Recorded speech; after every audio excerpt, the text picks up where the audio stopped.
ဗုဒ္ဓဘာသာဝင်နေအယောင်းဝယ်မလုပ်ရတာ၅မျိုးရှိတယ်ဒါမြတ်စွာဘုရားလွန်ခဲ့တဲ့နှစ်ပေါင်း1500ကနေပြောခဲ့တဲ့ဟောခဲ့တဲ့တရားဗုဒ္ဓဘာသာဝင်နေဟာအယောင်းဝယ်မလုပ်သင့်ဘူးမလုပ်ရဘူးလို့မလုပ်သင့်ဘူးလို့မြတ်စွာဘုရားဟောခဲ့တယ်ဘာတွေလဲလို့ဆိုလို့ရှိရင်တတ္ထဝနိစ္စလက်နဲ့အယောင်းဝယ်မလုပ်ရလက်နဲ့ဆိုတဲ့နေရာမှာလူတတ်တဲ့လက်နဲ့လူကိုသေစေတတ်တဲ့လူတတ်လက်နဲ့တွေအယောင်းဝယ်မလုပ်ရဘူးတဲ့ဗုဒ္ဓဘာသာဝင်မြတ်စွာဘုရားဥပဒကဆိုရင်နော်တတ္ထဝနိစ္စလက်နဲ့အယောင်းဝယ် trade on weapons အဲ့ဒီပေါ်မှာအယောင်းဝယ်မလုပ်ရဘူးနောက်တစ်ခုကတတ္တဝနိစ္စလူတတဝါအယောင်းဝယ်မလုပ်ရဘူးတဲ့အခုလူကုန်ကူးတယ်ဆိုတာလေနော်မြတ်စွာဘုရားဟိုရှေးတုန်းကတည်းက2500တဲ့ဟောခဲ့တာအခုလူကုန်ကူးနေတာတွေကြီးကျယ်ဖြစ်နေတယ်ကမ္ဘာမှာအဲ့ဒါလို့လူတွေကိုရောင်းစားတာမျိုးမလုပ်ရဘူးတဲ့ကျွန်ဖြစ်ခိုင်းမှုရရောင်းစားတာတွေဒီကနေ့ခေတ်ဟာဒီနာမည်နဲ့လူကုန်ကူးတယ်ဆိုတဲ့နာမည်နဲ့ပြောနေကြတာတကယ်ကတော့ကျွန်ဖြစ်ရောင်းစားတာပဲဘာမှမထူးဘူးလူချင်းအဲ့တော့တတ္တဝနိစ္စလူကိုအယောင်းဝယ်မလုပ်ရဘူးတဲ့နော်လူကုန်မကူးရဘူး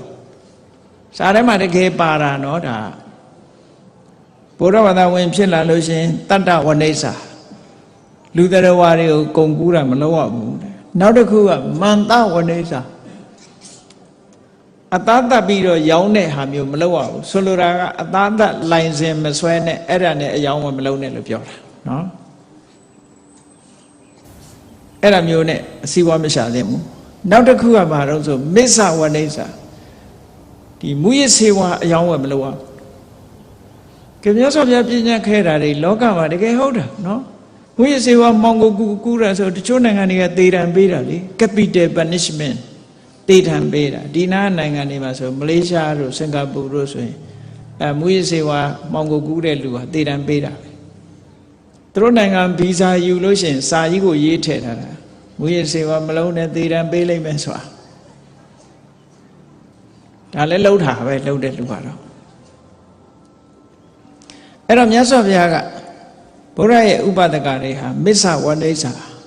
သေရဲ့အယောင်းဝယ်မလုပ်ရဘူးတဲ့မူရစေဝါအယောင်းဝယ်မလုပ်ရဘူးတဲ့နောက်တစ်ခုကဘာတော့ဆိုတတ္တဝါတွေကိုသေစေတတ်တဲ့အစိတ်